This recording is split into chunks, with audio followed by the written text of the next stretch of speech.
Komunitas anak muda peduli anti korupsi Kampak mendesak Kepala Pelaksana Kalak, Sekretaris dan Bendahara Badan Penanggulangan Bencana Daerah BPBD Kabupaten Subang mundur dari jabatannya. Hal tersebut ditenggarai oleh adanya dugaan penyimpangan anggaran dan penyalahgunaan wewenang yang terjadi di dalam birokrasi BPBD Subang yang diduga melibatkan Kalak BPBD Subang Udin Jasudin. Sekretarisnya Ab Saipudin dan bendaharanya Rizka yang diungkapkan Koordinator Kampak Asep Sumarna Toha yang biasa disapa Abah Batman saat audiensi di kantor BPBD Subang pada hari Selasa tanggal 8 Oktober tahun 2024.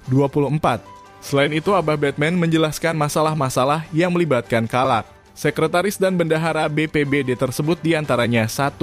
Diduga ada praktek penunjukan langsung yang dilakukan secara ilegal terhadap dana bantuan provinsi tahun anggaran 2023 sebesar 1,8 miliar yang diperuntukkan belanja alat kelengkapan Pusdalops BPBD Subang. 2. Dana siap pakai DSP bulan Mei 2024 diperuntukkan untuk honor 88 orang petugas lapangan sebesar 250 juta diduga hanya direalisasikan 150.000 per orang dengan total nominal 13.200.000. 3. Pencairan SPPD fiktif bulan September 2024 sebesar 31 juta. 4. Dana belanja tak terduga BTT 125 juta tidak jelas realisasinya. 5. Dana siap pakai DSP Nataru tahun anggaran 2023 sebesar 50 juta untuk uang lelah 88 orang petugas yang diduga hanya direalisasikan 150.000 per orang dengan total nominal 13.200.000. 6. Dana CSR Pertamina untuk pengadaan tenda sebesar 15 juta diduga dipakai oleh Kepala Pelaksana BPBD Subang. 7. CSR dari Provinsi Jabar berupa semen 100 sak hanya direalisasikan 50 sak, sisanya diduga dimanfaatkan untuk pembangunan rumah keluarga Kalak BPBD Subang. 8. Dugaan pungutan liar rekrutmen tenaga honorer sebanyak 11 orang yang diduga dimintai uang sebesar 10-25 juta per orang. 9. Dugaan pungutan liar gaji pertama 11 honorer 2 juta total nominal 22 juta. Dananya diduga digunakan untuk membangun rumah istri muda Kalak BPBD Subang yang berlokasi di Cibodas, Kalijati. 10. Uang makan dan minum untuk 11 petugas lapangan diduga tidak dibagikan selama dari bulan Agustus tahun 2024 sampai dengan bulan September tahun 2024 total 8,8 juta. 11. Diduga Kalak BPBD Subang memiliki istri lebih dari 1, di mana istri kedua bernama Irma warga Cibodas Kalijati dinikahi secara ilegal. 12. Diduga Kalak BPBD Subang berselingkuh dengan bawahannya berinisial DW yang berstatus istri orang.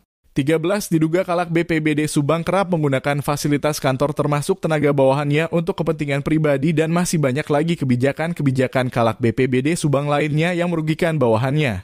Menanggapi soal dugaan memiliki istri lebih dari 1, di mana istri kedua bernama Irma warga Cibodas, Kecamatan Kalijati yang dinikahi secara ilegal, Kalak BPBD Subang Udin Jasudin mengakuinya telah memiliki istri 2 atau poligami. Namun atas dugaan perselingkuhannya dengan bawahannya berinisial DW yang berstatus istri orang Udin Jasudin mengelaknya. Untuk pribadi saya dulu, Pak. Saya di sana di surat itu bahwa saya poligami. Saya akui, Pak. Saya akui bahwa saya poligami karena saya takut kalau tidak itu mungkin saya di luar akan buat lain. Makanya saya poligami.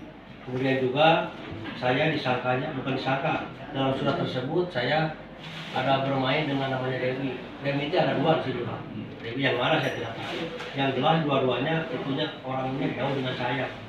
Misalnya kalau memang ada teman saya atau rekan saya melihat saya berdua dengan Dewi atau naik mobil berdua, silakan lihatkan fotonya, apalagi di hotel, apalagi di mana gitu. Boleh.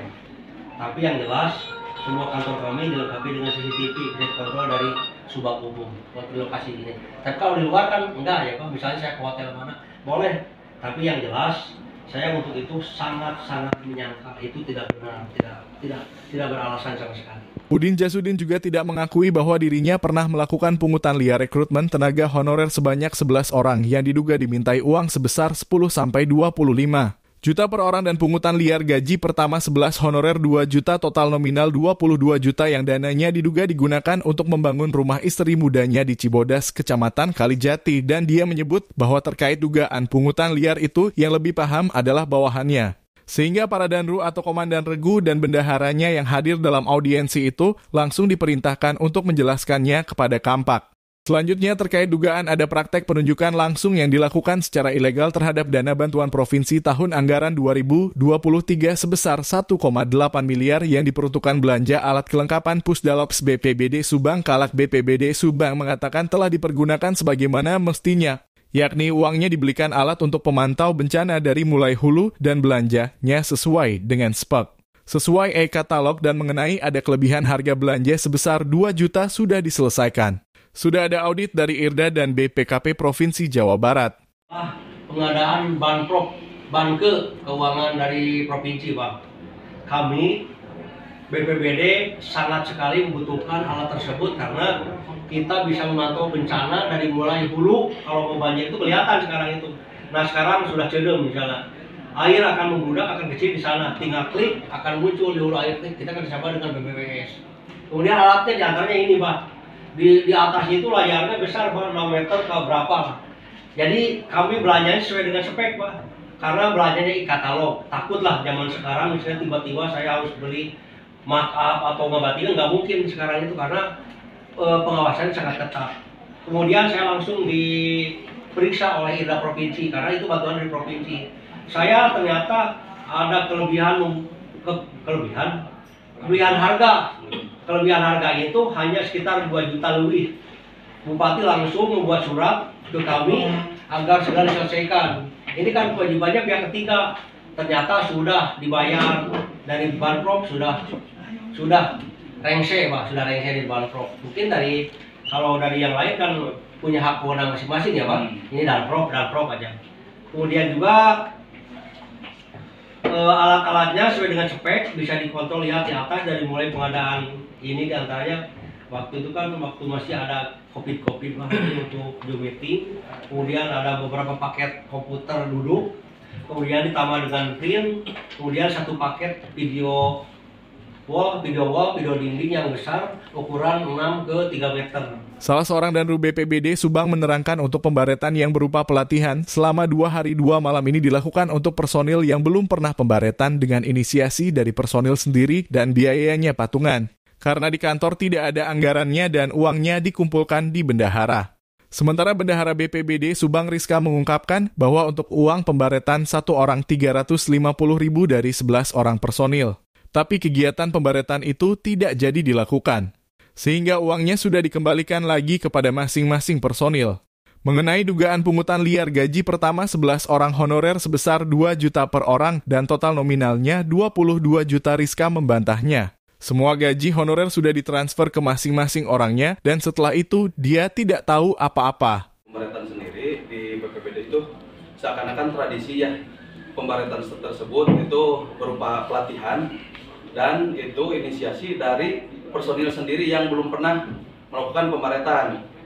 Di pembaretan tersebut harus beli emblem sama baret. Nah di kantor itu nggak ada anggarannya, jadi si personil inisiasi patungan untuk memberi emblem sama baret tersebut dan tambahnya mungkin untuk makan mereka, soalnya dilakukan selama 2 hari 2 malam. 2 hari itu berapa makan berapa kali?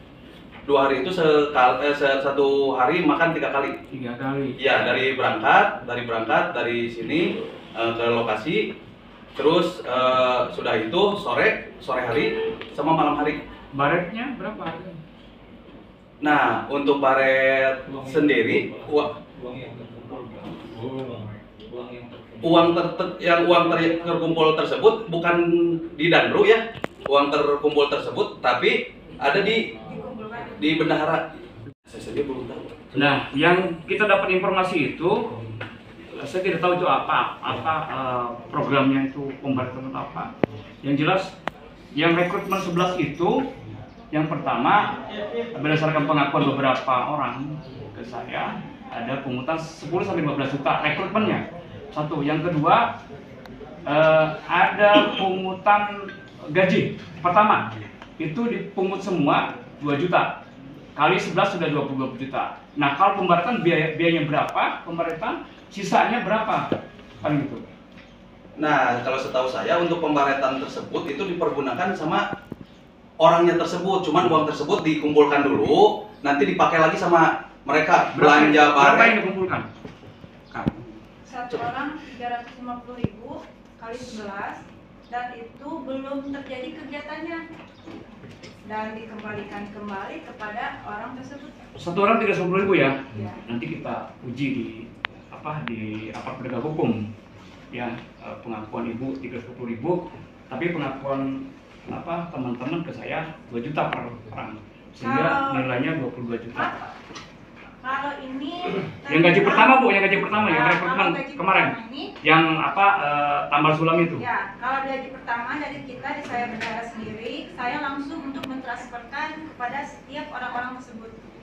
Dari perbendaharaan sudah selesai tupoksinya, memberikan uang sesuai dengan apa yang honor itu. Sudah Bu, sudah diterima oleh mereka. Sudah diterima. Namun diminta kembali. Maaf Pak, saya nggak pernah meminta. Enggak, bukan, saya nggak nuding ibu, maksudnya oleh BPBD diminta kembali. Saya tidak menyebutkan siapa. Kalau untuk saya sampai di situ Pak. Oke, Keluarga di situ. ibu transfer ke masing-masing Ya. anggota. Selesai di situ kan? Ya. Terus ibu mungut 350.000 untuk pembaritan, proses pembaritan begitu. Itu bukan uang honor. Uang apa itu? Itu uang honor mamin tiket. Ada lagi. Oh, mamin lagi ya? Oh iya, itu Iya. mamin juga tuh, Masuk mamin. Pak. Mamin Itu itu. uang honor tiket Pak. 350 atau 400? 350.000 per orang. Karena itu dikumpulkan di saya perencanaannya untuk kegiatan pembaretan yang diadakan oleh para danru. Tapi itu Bulan. bukan tiap bulan. Sekali. Baru sekarang. Baru sekali. Iya. Nah, itu uang masih ada tapi sudah dikembalikan lagi karena kegiatan tersebut tidak terjadi. Sudah dikembalikan Bu ya? Iya. 350.000. Iya. Bukti dan administrasinya sudah ada tertera. Dan untuk selanjutnya yang tadi yang honor untuk 2 juta itu dari kita sampai sudah diterrealisasikan dari BJB ke masing-masing sudah selesai untuk bendahara. Keluar dari itu kita tidak tahu. Menyikapi bantahan-bantahan Kalak, Bendahara dan Danru didampingi Sekretaris BPBD Subang tersebut, Abah Batman, menegaskan bahwa dirinya bukan benci kepada para pejabat di BPDB Subang. Tapi sebagai kontrol sosial dan sesama teman hanya sekedar saling mengingatkan. Karena dirinya tidak merasa sebagai orang paling benar. Semua orang tidak luput dari salah dan dosa. Namun ketika tidak terima untuk diingatkan, selanjutnya tinggal tanggung resikonya. Kalaupun memang pihak BPBD ini mengelak semuanya, itu merupakan haknya dan tidak jadi masalah juga baginya. Saling mengingatkan. Dan sampai ketika ada yang mengingatkan, sok, sabar sih. Nggak ada yang bersih di dunia itu, nggak. Saya yakin nggak. Ya Bu ya? Bu Rizka, ya. Nggak ada yang bersih. Abah Batman menyebutkan terlepas permasalahan ini sudah diaudit IRDA ataupun BPKP, bukan berarti selesai karena surat bisa dibuat dan cap juga bisa dibuat. Untuk itu Abah Batman meminta Kalak BPBD Subang Udin Jasudin agar segera memperbaiki persoalan ini atau mengundurkan diri dari jabatannya. Karena permasalahan ini akan ditindaklanjuti sesuai peraturan dan perundang-undangan yang berlaku. Artinya semua persoalan yang ada di BPBD Subang tersebut sudah sampai ke ranah aparat penegak hukum. Makanya kenapa saya mencoba untuk klarifikasi dulu nih. Khawatir ini memang sudah masuk ke ranah hukum. Makanya ya, monggo kalaupun misalkan mau membantah juga hak, silakan aja. Termasuk juga ada SPPD fiktif, kan gitu. Diduga ada SPPD fiktif yang dicairkan. Ya, itu terserah juga kalau misalkan tadi dibantah oleh sekdis, oleh bendahara, monggo, itu hak bendahara dan sekdis, kan gitu. Nah, nanti kita buktikan juga nanti di APH. Karena ini semua sudah masuk ke APH. Ya, gitu. Dan pola-pola misalkan ada bantahan, ini sudah diaudit oleh BPKP, oleh IRDA. Yang namanya kertas itu bisa dibuat, cap juga bisa dibuat. Saya banyak menemukan di dinas-dinas mereka punya cap palsu. Termasuk kemarin kan di Dewan, banyak cap palsu itu. Cap toko, cap termasuk cap hotel juga dipalsukan. Ya, makanya ini pola-pola ini sudah, ya. Silakan mau dibantah juga jadi masalah buat kita. Itu diperbaiki, ya, diperbaiki. Tapi saya minta ke Pak Udin, setelah ada perbaikan, tolong kalau bisa lebih baik Pak Udin bisa mengundurkan diri dari BPPD. Ya, termasuk juga bendahara dengan Sekdis. Saya berharap kerjasamanya, kalau memang merasa benar ya nggak usah, kan gitu. Biarin aja, abaikan aja, kan gitu. Asal kan nggak punya data, gitu. Ya. Tapi kalau mau selamat, ya saya tidak perlu panjang lebar. Ini sebagai peringatan dan monggo resapi dan laksanakan itu. Cing-cirining sayanya bapak-bapak dan ibu. Ya, kalau tanya jawab saya. Dari Subang, Jawa Barat, Apriyatna, Jajang Cepgun, Perak TV melaporkan.